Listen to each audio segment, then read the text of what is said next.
আবারও পারমাণবিক অস্ত্র পরীক্ষায় মেতে উঠেছে পরমাণু শক্তিধর দেশগুলো। রাশিয়ার পর এবার মার্কিন প্রেসিডেন্ট ডোনাল্ড ট্রাম্পের নির্দেশে পারমাণবিক পরীক্ষা চালানোর প্রস্তুতি নিচ্ছে যুক্তরাষ্ট্র। কিন্তু হঠাৎ কেন নতুন করে শুরু হয়েছে বিধ্বংসী পারমাণবিক অস্ত্র পরীক্ষার প্রস্তুতি? বিস্তারিত শিহাব ইসলামের ডেস্ক রিপোর্টে। ৩ দশক পর আবারও পৃথিবীতে শুরু হয়েছে পারমাণবিক বোমার পরীক্ষা। রাশিয়া ইতিমধ্যেই এমন পরীক্ষা চালিয়েছে, আর যুক্তরাষ্ট্রের প্রেসিডেন্ট ডোনাল্ড ট্রাম্প সামরিক বাহিনীকে দিয়েছেন নতুন পারমাণবিক পরীক্ষার নির্দেশ, যা উদ্বেগ বাড়িয়েছে আন্তর্জাতিক পরিমণ্ডলে। প্রশ্ন উঠেছে, বিশ্ব কি আবারও পারমাণবিক যুগে ফিরছে? 1996 সালে সিটিবিটি বা comprehensive nuclear test ban treat স্বাক্ষরের পর থেকেই পারমাণবিক বোমার পরীক্ষা কার্যত বন্ধ রাখে বিশ্বের পরাশক্তি দেশগুলো। তবে সাম্প্রতিক সময়ে রাশিয়া ও যুক্তরাষ্ট্রের নতুন পারমাণবিক পরীক্ষার প্রস্তুতিতে বিশ্বজুড়ে বেড়েছে উদ্বেগ। 1945 সালে যুক্তরাষ্ট্রের নিউ মেক্সিকোর মরুভূমিতে প্রথম পারমাণবিক পরীক্ষার মধ্য দিয়ে শুরু হয় পারমাণবিক যুগ। সেই বছরই হিরোশিমা ও নাগাসাকিতে যুক্তরাষ্ট্রের ভয়াবহ পারমাণবিক হামলায় প্রাণ হারান লাখো মানুষ। এর মাত্র 4 বছর পর 1949 সালে সোভিয়েত ইউনিয়নের সফল পারমাণবিক পরীক্ষা নতুন প্রতিযোগিতার সূচনা করে দেয়। 1945 থেকে 1996 সাল পর্যন্ত বিশ্বজুড়ে 2000-এর বেশি পারমাণবিক বোমার পরীক্ষা চালানো হয়।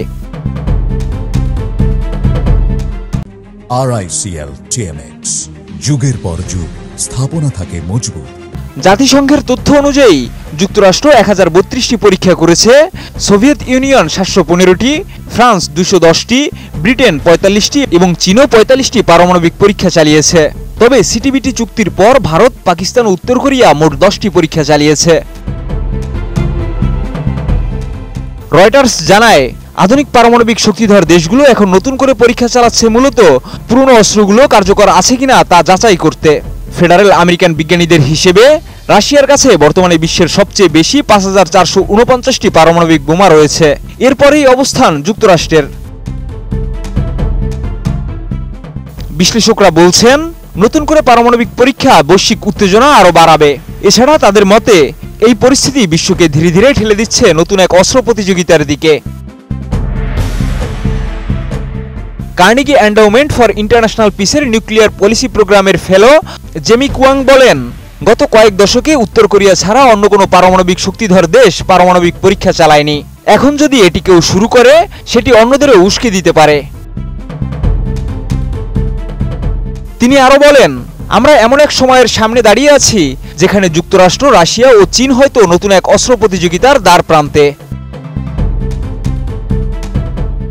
বিশ্বব্যাপী ভূরাজনৈতিক টানাপোড়েনের এই সময়ে পারমাণবিক অস্ত্রের নতুন প্রতিযোগিতা নিঃসন্দেহে এক ভয়াবহ ইঙ্গিত।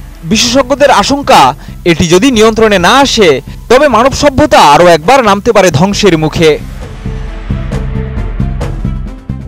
শিহাব ইসলাম, ATN নিউজ।